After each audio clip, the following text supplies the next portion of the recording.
Olá, Tudo bem, Helene? tudo bem? Deixa eu ver se eu, Tô. deixa eu ver se eu consigo melhorar a luz aqui. Tá bom? Nossa, Como tá? tá ótimo, tá É? maravilhoso. Uhum. Opa, Assim tá bom, então. Tudo certo? tudo certo. Puxa Ah, que vida, bom. que honra Ó, recebê-lo aqui. a honra é minha de ser convidado. Puxa, assim, eu fico muito feliz também, muito Ó, que feliz. bom, que bom. Eu gosto de gente feliz. Então, estamos no lugar certo. Vamos É, lá. vamos começar. Vamos apresentar você para quem não conhece, né? Tá Bom, bom. você é natural de São Paulo e é professor de física no cursinho da Positivo e está em seu segundo mandato de vereador. Mas exatas não é a sua formação, né? Qual que é a sua formação? Né, então, é assim, então deixa eu explicar. Bom, primeiro eu falo para o pessoal que eu sou professor e eu estou vereador, né? Minha profissão de verdade é dar aula, né? Professor é o que eu exerço há 30 anos.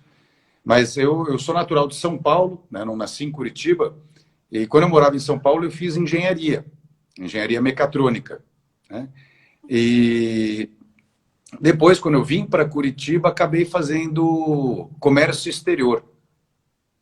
Eu queria ter um conhecimento na área da administração, então acabei fazendo comércio exterior para ter a administração em si, mas também alguma coisa a mais que era justamente a parte aí de comércio na área internacional. Nossa, que interessante. Se eu É, tivesse mas, um professor assim de para física, eu não ia tão mal no colégio. como é que é?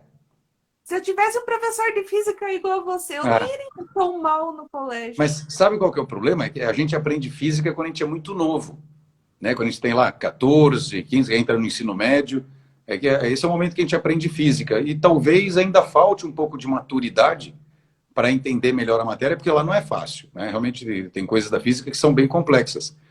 Eu tenho certeza que uma pessoa, sei lá, com seus 25 anos, por exemplo, se ela for agora estudar física, poxa, ela vai entender muito melhor, vai achar tudo muito mais fácil, porque a gente, com a vivência e tudo mais, a gente começa a relacionar aquilo que a gente já viveu no dia a dia com as coisas que são explicadas da física. Então, essa é uma das coisas que eu tento na minha aula. Tento sempre mostrar para os alunos o que tem a ver aquilo que ele está aprendendo da física com aquilo que acontece no cotidiano dele. Aí fica mais fácil. E você É, faz qual curso? eu faço jornalismo. Opa, que Eu legal. amo Aonde? jornalismo. Aonde você faz? Na Uninter. Na Uninter? Legal. E tá É, gostando? Tá gostando do curso? nossa, é muito bom, muito bom. Jornalismo é comunicação social, é isso? Só que agora é específico jornalismo mesmo. Tá. Mas veio da comunicação social como um dos ramos. Tá. Sim, sim. Veio da comunicação social como um dos ramos. Daí, acho que desde 2013, se não me engano, algumas faculdades E, já tinham adotado jornalismo. Daí, 2018, 2019, a Uninter adotou o jornalismo de fato. e qual área do jornalismo que você pretende ir? Escrito, televisionado? O quê? TV. TV? Ah, que massa. Então, então Mesmo futuramente, não sendo muito tímida.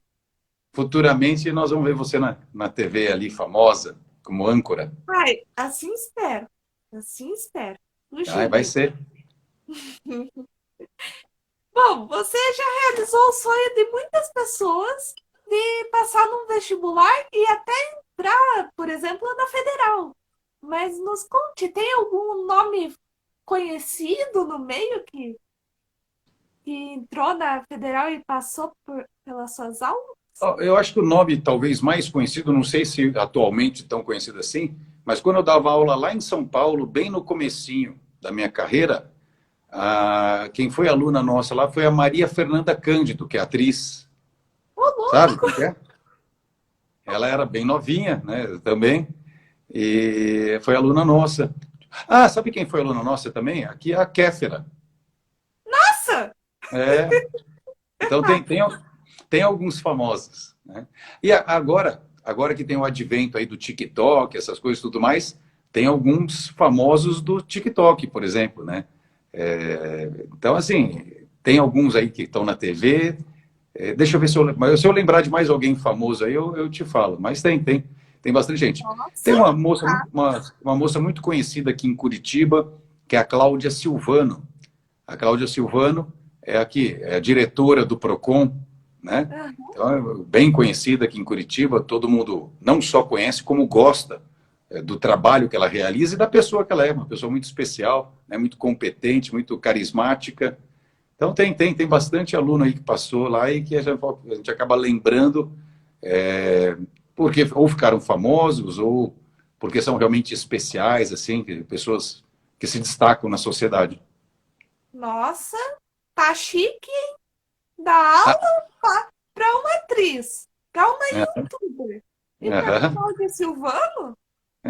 tá bom já, né? Tá bom, já zerei a vida. Já, já, já zerou. E Nossa, você vê que legal, citei três mulheres, né? é, É, os que eu lembrei assim de imediato foram três mulheres lá com a gente. nossa. E eu acompanhei, assim, pelo menos um bom tempo a carreira da Kéfera. Ela falava de um professor que ficava jogando giz na cabeça dela, deve ser outro professor. Olha, Jogava não sei, giz pra acordar ela. um dia eu conversei com ela aqui pelo Instagram, né? Eu vi que ela estava ali online e falei, deixa eu chamar a Kéfera aqui. E daí ela falou, prof, quanto tempo, não sei o quê. Aí ela falou dessa história do giz, mas acho que não era eu, não, porque eu não lembro de ter jogado giz em ninguém. Ela foi Mas super era o. simpática, super bacana, assim. Até eu falei para ela, poxa, Kéfera, vamos aproveitar que você tem um nome nacional, né? Para, de repente, a gente tentar algumas ações sociais aqui em Curitiba, porque seu nome, por ser muito conhecido, acaba arrastando, né? Acaba motivando as pessoas a participarem e tudo mais. E ela se colocou à disposição. Então, é uma pessoa que eu acho legal, assim, a preocupação de emprestar o nome para causas sociais. Isso é sempre importante, né? Quem puder fazer o bem É, tem que aproveitar a fama para isso também. sim, exatamente. E eu sei que ela nunca vai me responder, mas eu queria muito entrevistar ela. Ué, manda lá, vai que. O dia que eu mandei mensagem para ela que ela responder era de madrugada. Acho que de madrugada deve ter menos gente tentando mandar mensagem ali, talvez seja mais fácil. Vamos tentar. É uma boa tática. Bom, mas agora vamos falar da sua vida política. Tá bom. O que levou você a querer ser vereador?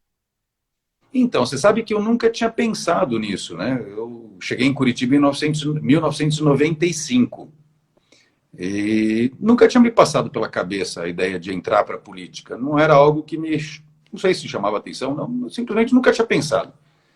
Aí, em 2016, um amigo meu foi candidato a prefeito aqui em Curitiba e ele pediu para eu ajudar a fazer o plano de educação, né? Ele ia ter que apresentar as propostas. Ele falou, você não me ajuda a fazer o plano de educação? Eu falei, bom, é a área que eu conheço, é a área que eu acho que eu posso realmente dar uma boa contribuição. E aí comecei a escrever esse plano junto com outras pessoas que ajudaram bastante. Aí chegou um dia que tinha que apresentar esse plano. Então ia ter uma pessoa que ia apresentar o plano na área da saúde, outro na área de mobilidade urbana, eu na área de educação. Então reuniu todo mundo e esse candidato a prefeito estava lá assistindo. Daí eu fiz minha apresentação, ele falou, poxa vida, mas você fala bem em público. Eu falei, bom, mas é só isso que eu faço da vida, né? Dando aula. Se eu não fizer isso bem, estou ferrado. E daí ele falou assim, olha, eu não sei se eu vou me eleger ou não, a chance hoje é pequena, pelo que a gente olha nas pesquisas, mas se eu me eleger, eu queria que você fosse o secretário de educação. Eu falei, poxa vida, isso é uma honra para mim, imagina poder colocar em prática tudo aquilo que você acredita na educação e ajudar a transformar a educação do município gigantesco como é Curitiba, importante. Eu falei, olha, me sinto honrado, mas eu falei, eu não quero parar de dar aula, né? Eu sou professor, quero continuar dando aula e acho que há um conflito de horários, né? Imagina, tem um dia que eu tenho que dar aula a manhã inteira, por exemplo, como é que eu vou estar lá na secretaria? Não tem como. Então, eu acho que gosto da ideia, me sinto lisonjeado com o convite, mas, putz, infelizmente, eu não posso aceitar. Eu falei, bom, então por que você não sai para vereador? Eu falei, porque eu nunca pensei nisso. Eu falei, porque como vereador, existem duas carreiras que você pode exercer simultaneamente ali, que é a medicina e como professor. Né? Daí eu falei, eu vou pensar no caso. Aí o tempo foi passando, fui amadurecendo a ideia, confesso que eu tinha um certo medo, né, de sair candidato, porque imagina, eu saio candidato e não tem nada de errado com isso, mas eu tinha um receio. Eu saio candidato e eu faço lá 50 votos. Eu falei, putz, né? Eu falei, como é que eu vou amanhã, na aula, enfrentar os alunos ali? As nossas salas têm 350 alunos.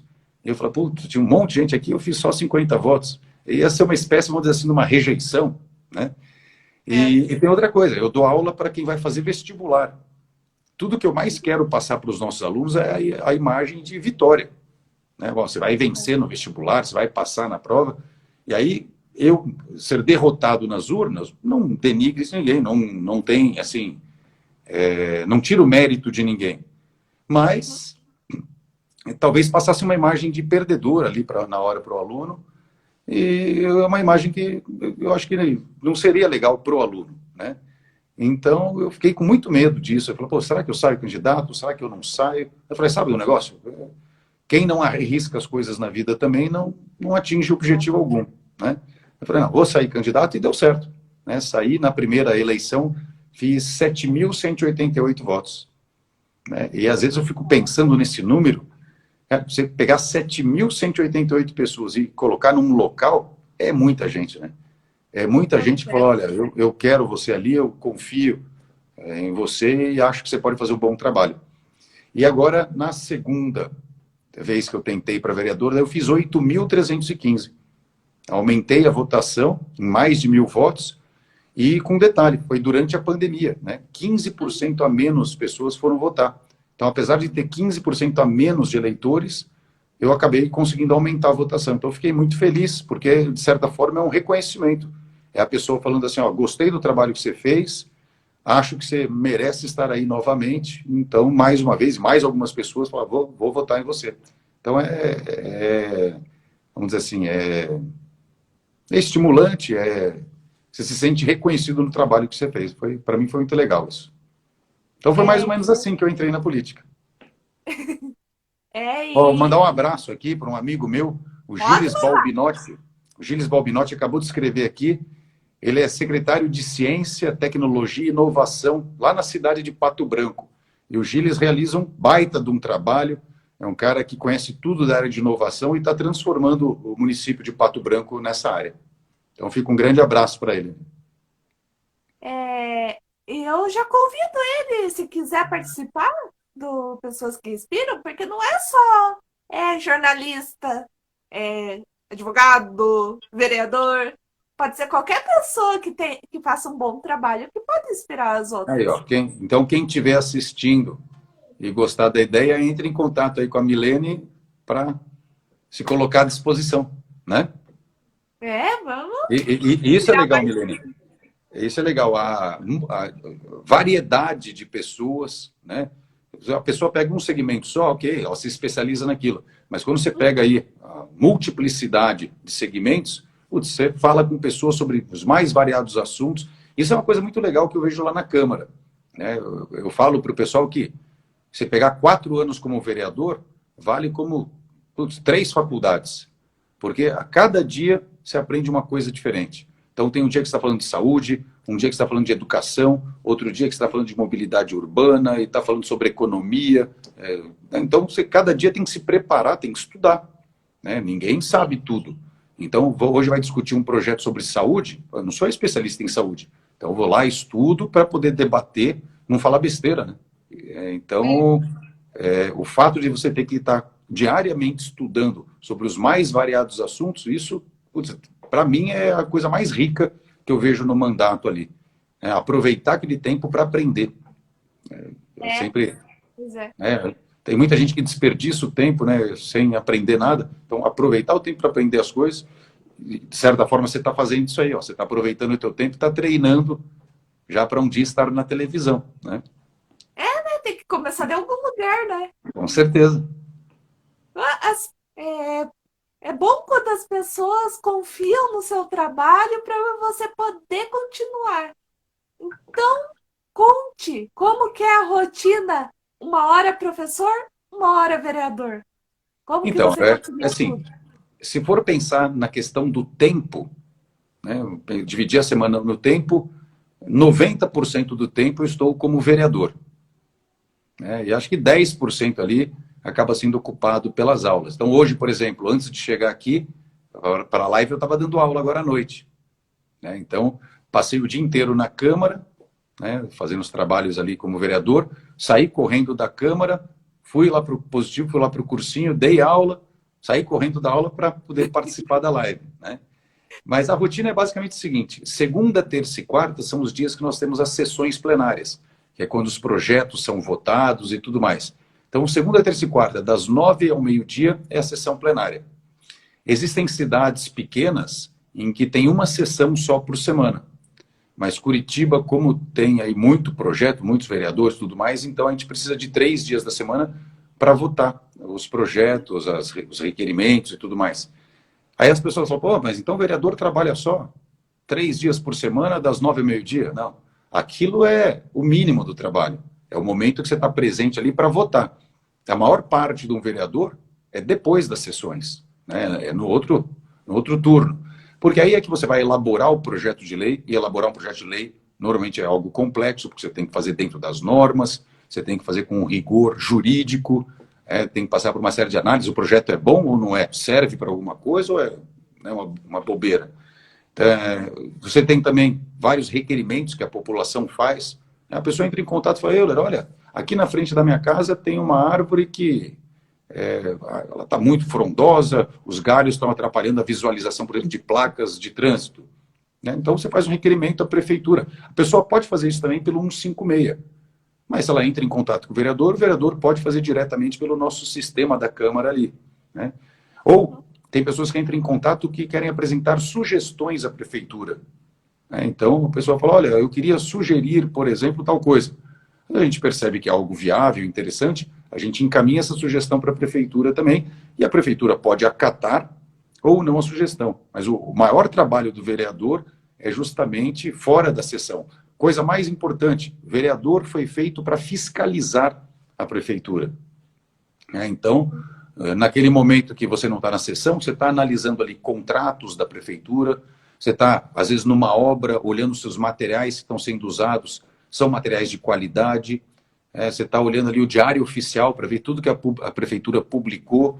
Então, esse é realmente o maior trabalho que o vereador tem. A sessão é só um momento rápido ali das votações, das deliberações. E aí tem a sexta-feira, em que aí eu dou aulas pela manhã. Uhum. Mas é uma correria, bota terno, tira terno, né? Porque eu não gosto da aula de terno porque a mobilidade é ruim. Então daí eu tiro o terno, boto a roupa ali, tênis, uma calça jeans e vou dar aula.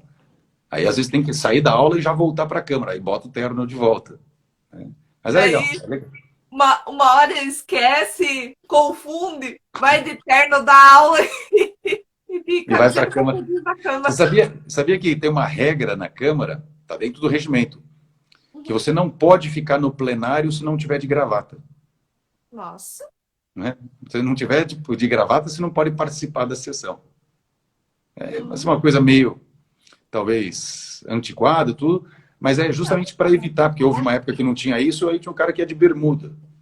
Até não tem nada de errado a pessoa de bermuda, muito mais valem os votos, mais valem as palavras, mais valem as atitudes do vereador do que a roupa que ele veste. Mas para manter assim uma certa liturgia, vamos dizer assim, do cargo, aí eles falam, não, vamos padronizar, tem que estar de terno e gravata. Você pode até É, tirar o paletó, mas a gravata tem que permanecer. questão assim de que você tá num lugar que é importante. Tem que É estar. uma certa postura, assim, né? Uhum. Mas é curioso, É, né? é muito, muito curioso. Disso, disso eu acredito que muitos não sabiam. Agora, deixa eu falar uma coisa aqui, uma coisa que eu acho legal de divulgar. Eu fiz um projeto de lei vai completar 3 anos já, né? Um projeto de lei em que eu peguei as 15 mil leis que Curitiba tem. As pessoas acho que nem sabem dessa quantidade. Nossa, A primeira lei de Curitiba é de 1948, a primeira nossa, lei. E de 1948 até 2019, a Câmara Municipal, com seus vários vereadores que foram se sucedendo, né? A Câmara produziu 15 mil e tantas leis. Se você pegar, tirar o recesso parlamentar, se tirar sábado e domingo, isso dá uma média de 200 leis por ano, ou seja, você vai ter mais ou menos uma lei por dia. Desde 1948 até 2019, é como se a cada dia tivesse surgido uma nova lei no nosso município. E é uma loucura, né? Porque como é que você vai conhecer 15 mil leis para poder cumprir? Então, o que eu pensei? é, Eu falei, ó, eu preciso dar uma olhada quais dessas leis ainda têm sentido e quais dessas leis não servem mais para nada. Imagine, tem leis lá de 1948 que não combinam mais com a vida moderna. Vou dar um exemplo. Tem uma lei que fala onde é o ponto para a parada do gado que vai para o abate. Tem outra, tem outra lei que fala sobre a granja avícola de Curitiba.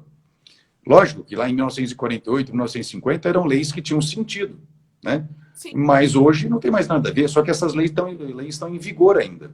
Então o que eu falei? Essas leis absurdas pela época, elas não têm mais que estar em vigor, tem que revogar, né? Então eu sim. peguei todas as leis, uma por uma, desde a lei número 1 até a lei 15 mil e tanto, e fui lendo uma por uma e falando, ó, essa aqui tem que permanecer porque é importante ainda para o município.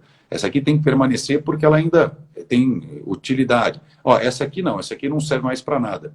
E aí eu reuni 3 mil leis que precisam ser revogadas porque não tem mais serventia nenhuma. Trabalho monstruoso. Nós eu peguei o período de férias, que a gente chama de recesso parlamentar, e junto com a minha equipe, nós, ao invés de tirar férias, a gente pegou e analisou todas as leis e a gente está propondo a revogação de 3 mil leis aqui de Curitiba. Então, um trabalho que eu acho que é legal. Mas eu acho que mais importante do que criar novas leis é perceber quais que não precisam mais. Quer ver uma lei que eu acho curiosa? É para deixar o comerciante louco. Tem uma lei aqui de Curitiba que fala que todo restaurante tem que ter metade da área para fumante e metade para não fumante. Só que, só que todo mundo sabe que não pode mais fumar em É. restaurante, né? Uhum. Aí imagina o dono do restaurante fala assim, caramba, ninguém vai fumar no meu restaurante porque não pode. Mas tem uma lei que fala que eu tenho que reservar metade da área para fumantes. E agora, sigo essa lei ou não? Teoricamente, como ela está em vigor, teria que seguir, né? É. Mas ele sabe também que nenhum fiscal vai chegar lá e falar, olha, você não tem aqui área para não fumante, eu vou te multar, né? Então, o que tem que fazer com uma lei dessas? Tem que revogar, tem que tirar essa lei e falar, não, isso aqui não vale mais, é bobeira. Tem uma outra lei que fala que Curitiba, se quiser utilizar armas nucleares, tem que passar por um plebiscito, Vixe. né? É uma lei de 1987. Mas aí, em 1988, veio a nova Constituição Federal e a Constituição Federal puxou para a federação, puxou para nível nacional as questões nucleares. Então, Curitiba não pode falar sobre armas nucleares, usinas atômicas, essas coisas, né? Então, é uma lei que está ali sem utilidade nenhuma, é bom revogar. Deixa eu ver se eu lembro de mais algum absurdo. Eu acho absurdo, quer ver? Tem uma lei que ainda está em vigor que diz que todos os prédios de Curitiba têm que ter um incinerador de lixo. Ou seja, um negócio que coloca fogo no lixo.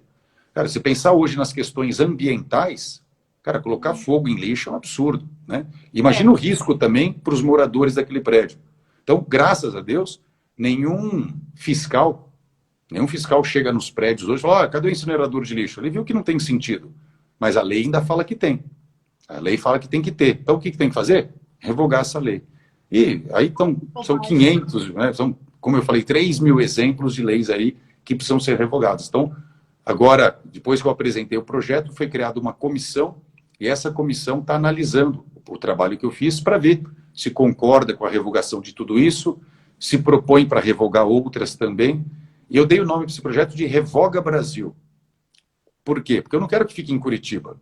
Eu quero que essa ideia seja aproveitada por outros vereadores nas suas cidades também.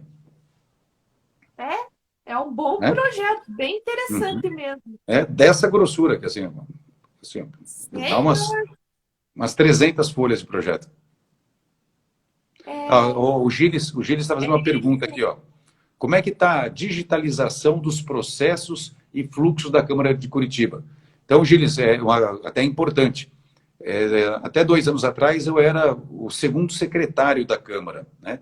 E tem 3 cargos na Câmara Municipal que comandam a Câmara. A Câmara é como se fosse uma mini cidade, né? Ela tem seu orçamento próprio, ela tem que administrar tudo que acontece ali. Tem segurança, você tem ali água, luz, telefone, você tem o serviço de gabinetes, você tem os vários departamentos e alguém tem que administrar isso.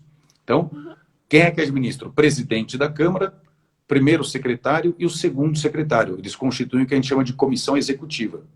E na época que a gente foi, na época que eu estava com o segundo secretário, junto com os outros 2 vereadores, nós conseguimos acabar com o papel na Câmara.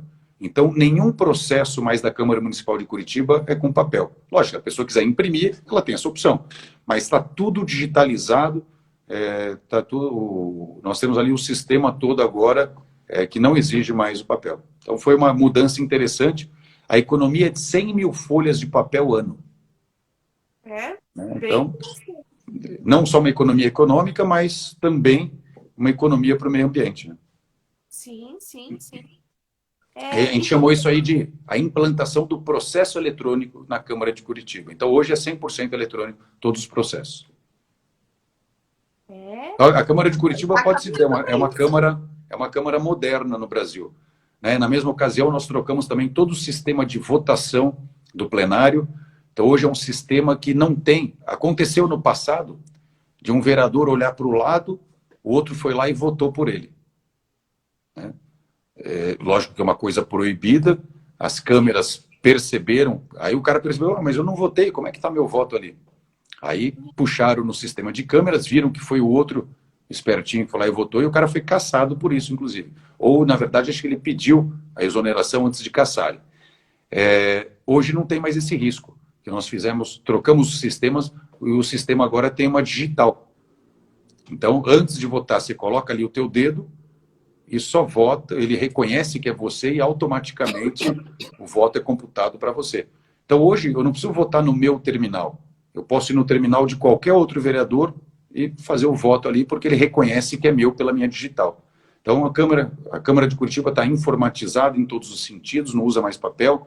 Ela tem identificação biométrica para não permitir fraudes nas votações, transmissões ao vivo de todas as sessões, né? Tudo que acontece na Câmara é transmitido ao vivo pelo YouTube para dar mais transparência, o que é essencial, né? A população não só pode acompanhar ali, o legal é que todo mundo acompanhasse sempre para saber o que está acontecendo no município, mas quem quiser tem à disposição ali para poder saber que é um trabalho transparente. Não temos na Câmara de Curitiba, como existe em alguns lugares, nenhuma votação secreta, nenhuma. Não existe nenhuma votação que o vereador ele vota sem que os outros saibam qual é o voto dele. Não tem só o resultado final, não. Sai vereador por vereador como que ele votou. Então, nós estamos com uma Câmara absolutamente moderna aqui em Curitiba. Bem interessante. Como agora está tudo caminhando pela tecnologia, eu queria saber como que os vereadores lidam com as redes sociais, com a transmissão da sessão pelas redes sociais e pelo YouTube. É, é esquisito, não é? Não, assim, pelo YouTube, por exemplo, a gente nem lembra mais que está sendo transmitido. Né? A gente está lá falando tudo, aparece, a câmera tem um telão grande ali, em que você vê sua imagem no telão, mas você esquece que tem uma câmera te filmando. Né? Você nem lembra que tem o YouTube ali. Lógico que às vezes você acaba lembrando, fala, deixa eu dar uma olhada no YouTube como é que estão os comentários. Né? Vamos ver que eu fiz um discurso, o que as pessoas, como é que elas estão reagindo? Gostaram, não gostaram, concordam, não concordam? Acho importante, então, que todos os vereadores acompanhem sempre o YouTube, e tenho certeza que todos fazem isso, para ver a reação do público, né? Será que é isso? Porque o que acontece? A Câmara Municipal de Curitiba, onde estão os vereadores que representam as pessoas da cidade. E a representação só é boa quando realmente você está fazendo aquilo que as pessoas esperavam de você. Ah, mas você vai acertar sempre? Impossível. Né? Impossível. Mas é importante que, na maioria dos casos, você vote como o eleitor gostaria do teu voto, para que o eleitor se sinta efetivamente representado, né? Sim. Então, você acompanhar a reação do eleitor para saber o que ele pensa, eu acho que é um trabalho essencial. E, nesse sentido, a transmissão tem permitido isso, né? Ela permite aí que você o tempo inteiro esteja num contato direto com a população. Então, eu particularmente, não só com o YouTube, mas eu gosto depois de publicar nas minhas redes sociais o meu trabalho. Ó, estou fazendo isso, hoje eu apresentei aquilo, esse foi o meu posicionamento, para as pessoas. Ó, o Gilles está saindo. Valeu, Gilles. Grande abraço. Para as pessoas poderem também opinar, né? Eu gosto muito da ideia do mandato participativo, que as pessoas me deem sugestões. Falam, olha, eu gostaria que você fizesse isso, eu gostaria que você fizesse aquilo, eu tenho tal ideia. Eu acho que essa é a verdadeira representação. Você pega na Grécia Antiga lá, eles tinham o que eles chamavam de ágora. O que era ágora? Os chamados cidadãos, né? E nem todos eram considerados cidadãos, né? É lógico que hoje a gente vê isso como um absurdo, mas naquela época mulheres não eram colocadas dentro dos cidadãos, eram só os homens. E eram só os homens livres. Os escravos também não eram cidadãos. Então, os chamados cidadãos da Grécia Antiga, eles se reuniam na ágora e lá eles tomavam as decisões importantes da cidade. Só que a cidade começou a crescer, tem muito cidadão, falou, como é que vai reunir todo mundo para tomar as decisões? Então, com o passar dos tempos, foi evoluindo para a chamada democracia participativa, que é uma democracia indireta. Na Grécia era democracia direta, eles mesmos já tomavam a decisão. Hoje a gente tem aqui no Brasil uma democracia indireta. Você escolhe os representantes e os representantes tomam as decisões por você. Por isso é tão importante o voto, né? Para que você escolha a pessoa que vai te representar efetivamente. Sim, sim, exatamente. Agora, como um bom cidadão curitibano, porque, né, é difícil. Uhum. O que te deixa mais indignado em Curitiba? Indignado, vamos ver. Assim, eu gosto muito da cidade, né? Eu morei em São Paulo até os 21 anos. Com 21 vim para cá, estou com 27, estou com 48, então já são 27 anos de Curitiba, ou seja, eu sou mais curitibano do que paulistano, né? Então eu gosto muito da cidade, quando eu vou para outros locais eu estabeleço comparações e não tenho dúvida, Curitiba é a minha cidade, né? Curitiba é a cidade que eu escolhi para morar, a cidade que me acolheu, aqui eu tive meus 3 filhos, então eu devo, se não tudo, porque eu morei até as 21 em São Paulo, eu devo quase tudo a Curitiba. Então, sim, eu sou suspeito para falar que eu adoro a cidade. Mas, assim, nenhuma cidade é perfeita, né? E Curitiba tem também os seus problemas, né? Como qualquer grande cidade tem. Uma coisa que tem me incomodado muito é o crescimento no número de pessoas em situação de rua. E aí é importante frisar, não me incomoda a pessoa em situação de rua, né? A pessoa em situação de rua não é ela que me incomoda. Me incomoda o fato de ela estar em situação de rua, né? Porque putz, você passa ali, você vê a pessoa ali em condições muitas vezes subhumanas, né? E isso é triste, né? É triste a situação em que aquela pessoa vive, com fome, com frio. Muitas vezes ali a pessoa, no frio de Curitiba, sujeita até à morte, como a gente já viu, esse ano mesmo, morreu uma pessoa na Praça Tiradentes de hipotermia. Então essa é uma situação que o poder público tem que cuidar com mais carinho, né? É verdade que muitas vezes a pessoa é abordada ali e a pessoa não quer sair da rua, né? E existem motivos para isso. Na rua, muitas vezes ela está lá acostumada ao consumo de droga, e ela sabe que se ela for por um abrigo da prefeitura ali, ela não vai poder consumir. Na rua ela tem algumas liberdades que ela não quer deixar de lado, no abrigo ela não teria. Então a pessoa às vezes faz a opção, não quero sair da rua de jeito nenhum. Mas é um trabalho de enxugar gelo. Tem que ser todo dia tentando convencer a pessoa de que ela pode sair daquela situação, mas ao mesmo tempo, não adianta só tirar a pessoa da rua. Você tira, bota lá no abrigo, no dia seguinte ela volta, né? Então é preciso um trabalho assim de recolocação da pessoa na sociedade. E para isso é importante que a pessoa recupere a autoestima. Muitas vezes acaba a autoestima da pessoa lá na rua, né? Muitas vezes a pessoa é dependente química.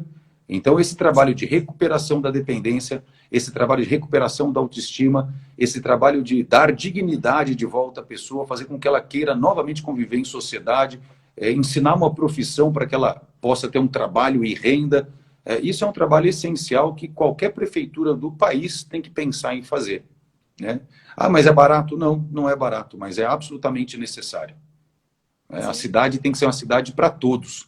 Não pode ser a cidade para uma grande maioria e excluir uma minoria, né? Se tem uma parte que está muito ruim, isso não é bom para ninguém, né? Só é legal, só é bom para todo mundo quando realmente todos ali têm uma vida digna, uma vida feliz. Quando tem uma parte da sociedade que está à margem, uma parte da sociedade que passa fome, que passa frio, isso é muito ruim para essa parte da sociedade, mas muita gente não enxerga que é ruim para todos. Sim, sim, sim. Né? Também não só essa questão que você apontou, é questão da segurança também para as pessoas, porque muita Lógico que gente isso impacta. visita no centro, ou é 6 horas da manhã, 7 horas da manhã, ou é na parte da noite, 10h30, 11 horas da noite. Daí é bem perigoso. Sim, isso impacta na segurança de todo mundo. Mesmo aquela pessoa que não dá bola, vamos dizer assim, para o morador de rua, ela tenta ignorar morador de rua, não, o nome é pessoa em situação de rua, né? Porque ele não é um morador efetivamente.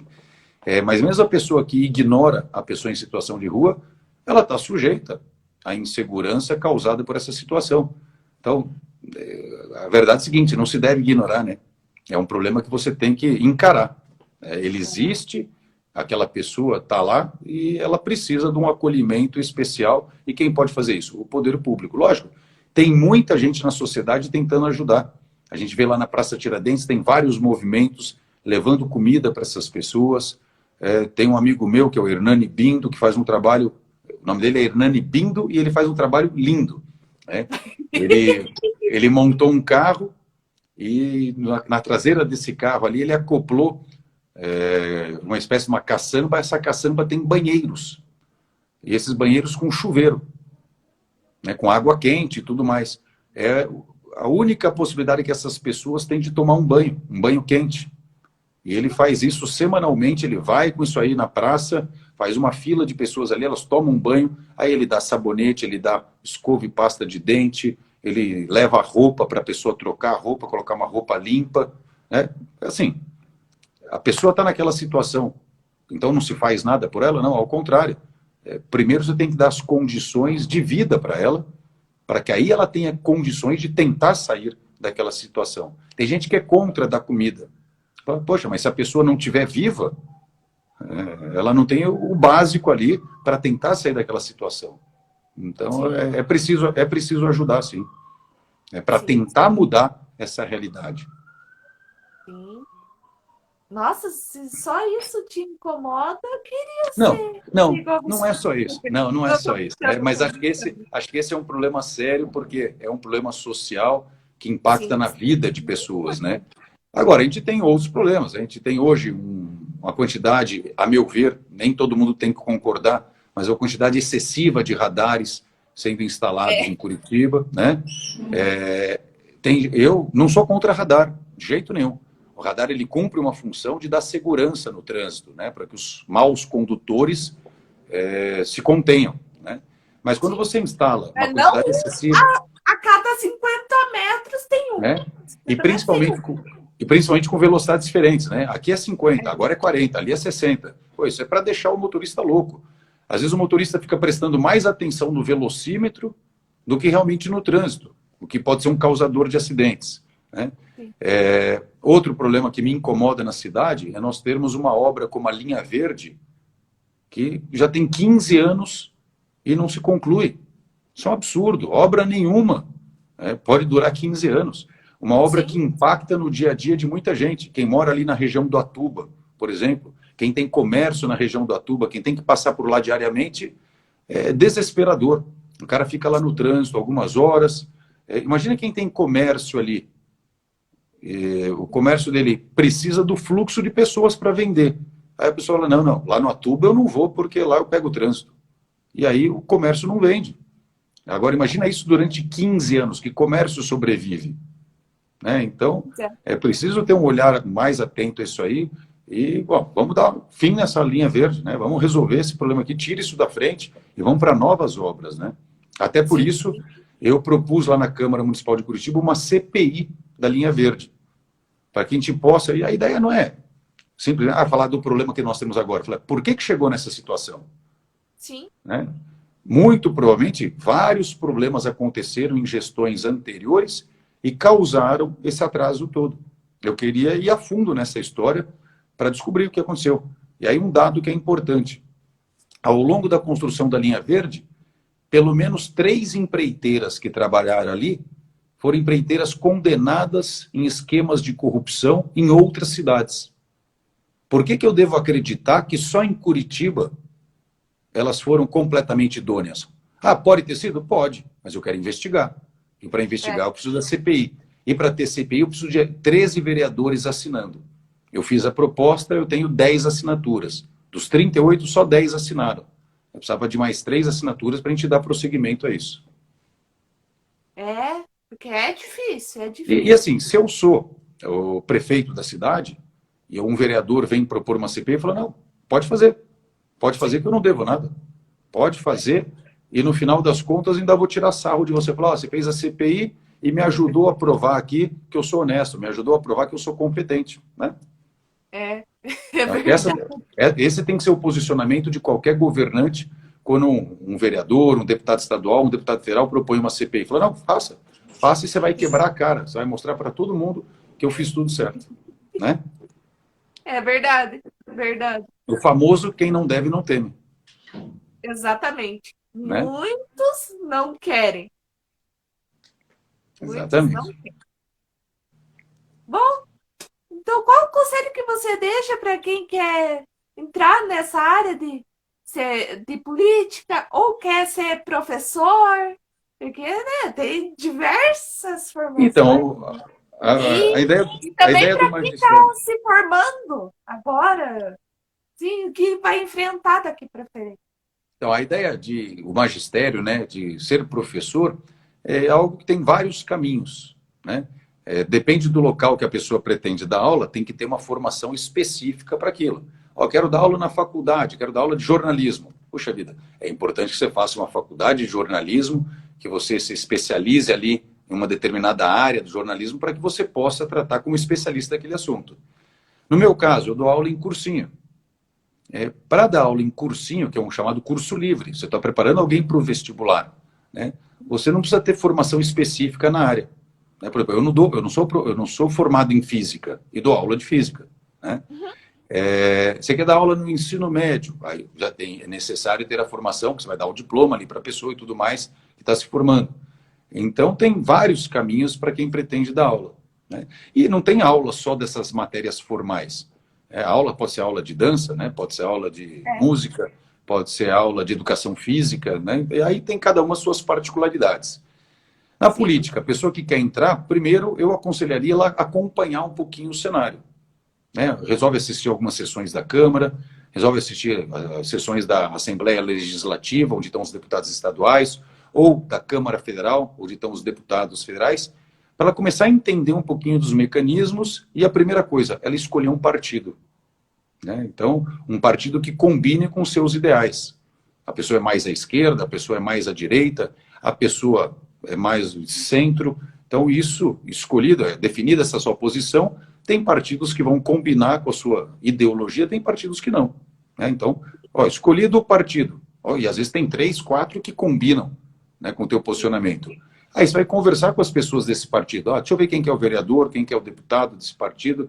Deixa eu tentar um acesso ali a ele. Entre em contato pela rede social, conversa. Posso ir aí um dia no gabinete conversar? Então, a entrada na política é por meio de um partido, né, e normalmente por meio de alguém que já esteja ali ocupando um cargo eletivo para você se informar, para você conhecer. Normalmente as pessoas têm um padrinho político, vamos dizer assim, que é a pessoa que te introduz na política e a partir daí você passa a ter vida própria. Tem gente que entra na política e não quer ter um cargo eletivo. A pessoa entra na política, ela se filia a um partido e ela nunca se candidata. porque, vamos dizer assim, ela se realiza politicamente apoiando os outros que querem participar das eleições. Né? Tem gente, o meu partido é o MDB, tem gente que é filiado no MDB há 40 anos e nunca concorreu a nenhuma eleição. Mas toda eleição está lá, olha, eu voto nos candidatos do MDB, eu faço campanha para eles. A pessoa gosta da vida partidária. E há Sim. quem goste de fazer a política realmente nas casas legislativas ou no Poder Executivo. Então, tem várias formas de participar da política, não necessariamente só ocupando um cargo que é definido em eleições. Sim, sim. Né? Um fato curioso, o meu pai, ele participou das diretas já. Ele tem Opa, que até legal. hoje a bandeira do MDB, que antes era o PMDB, guardada. Ah, então seu pai já foi MDBista. Já. Que legal. Antes era Mas só. PMDB, agora é MDB só, né? E assim, nós tivemos figuras importantes, né, no Diretas Já, em outros momentos do MDB. Uma que eu posso citar aqui, que é marcante, Ulisses Guimarães. Sim. Ulisses Guimarães participou no processo de redemocratização do Brasil e depois era o presidente da Câmara Federal quando foi promulgada a nossa última Constituição. Né? E ele tem até um discurso famoso, depois dá uma olhada aí no Google, você vai gostar, Uhum. em que ele fala, ó, temos ódio à ditadura, ódio e nojo. É um discurso famoso dele ali e muito representativo. Então, o MDB é um partido histórico. Na época da ditadura, eram só dois partidos, a Arena, que era, vamos dizer assim, a situação, e o MDB, que fazia oposição ao regime militar. Então, eram os únicos dois partidos permitidos no regime. Né? Então, é um partido que lutou muito pela redemocratização, e como qualquer partido, tem seus erros, tem seus acertos, né? Mas eu acho que é um partido, é o mais antigo, vamos dizer assim, hoje no país, que não teve interrupção. Porque você tem, por exemplo, vou dar um exemplo, o PSD. O PSD é um partido que, por exemplo, o Juscelino Kubitschek foi filiado. Né? Sim. Mas o PSD, durante o regime da ditadura, deixou de existir e voltou a existir há alguns anos, sei lá, uns 15, 20 anos atrás.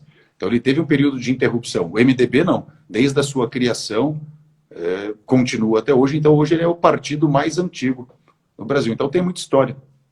Sim, sim. Muita É uma história. história até com teu pai. Pois é. Né? Bom, eu queria agradecer a E sua você está convidada. disponibilidade. Você está convidado o dia que quiser ir ao MDB, de repente até se filiar, né, e participar do nosso movimento ali da juventude, que é um movimento Vamos. importante. É um movimento importante que a gente tem no MDB, que é da juventude. Eu acho, assim, é um trabalho que eu gosto de fazer, de chamar a juventude para participar de vida partidária, porque, assim, as pessoas costumam falar que o jovem não se interessa pela política. Não é verdade. É a política que não se interessa pelo jovem. Isso é verdade. Né?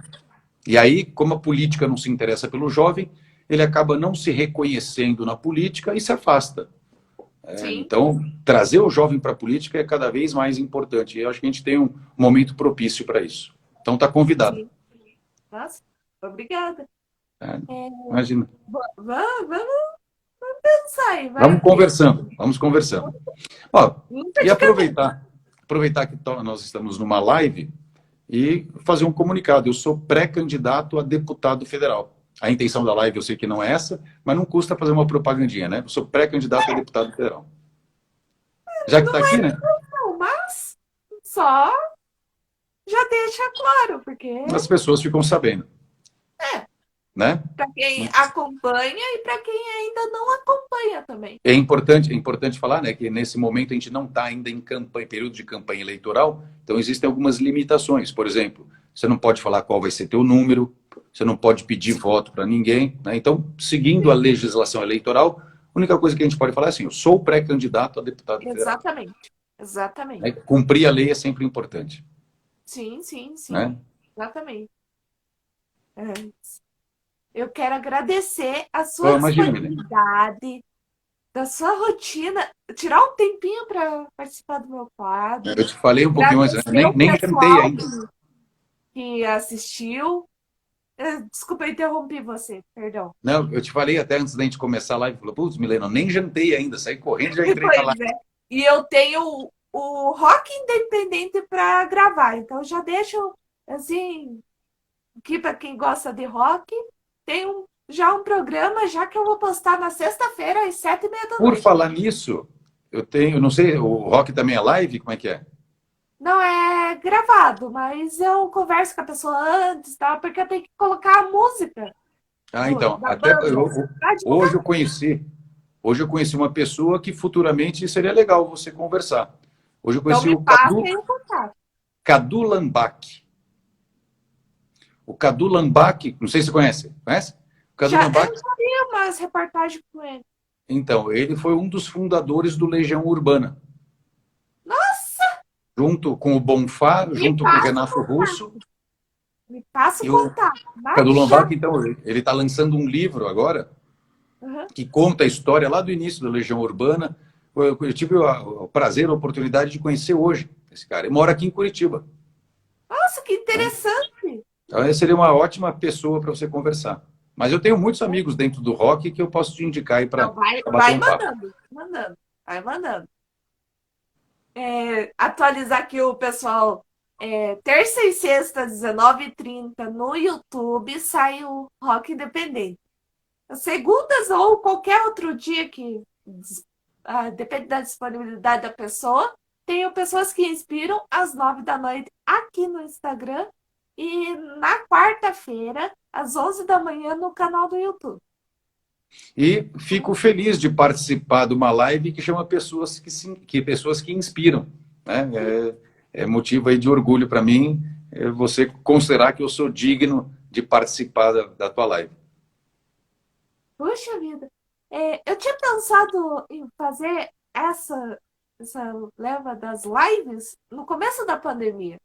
Tá? Mas na minha cabeça não estava muito bom, daí eu pensei, por que não? Daí eu tô fazendo. E continue, que eu acho que é legal você trazer convidados, né, trazer pessoas que inspirem em várias áreas, porque a gente está Sim, precisando de muita inspiração aí no mundo. sim, porque não é só jornalista, advogado, médico, professor, vereador, deputado que pode inspirar alguém. É qualquer Não, pessoa, qualquer qualquer pessoa. pessoa. É só quem quiser participar. É só me mandar mensagem, a gente conversa e agenda um dia. É isso, é aproveitar o que cada um tem de bom a oferecer. Sim, Né? sim, E todos exatamente. temos. Exatamente. Eu quero Né? agradecer e boa noite a todos, boa noite e sucesso, sucesso. Boa noite, Milene. Boa noite aí, pessoal que nos assistiu.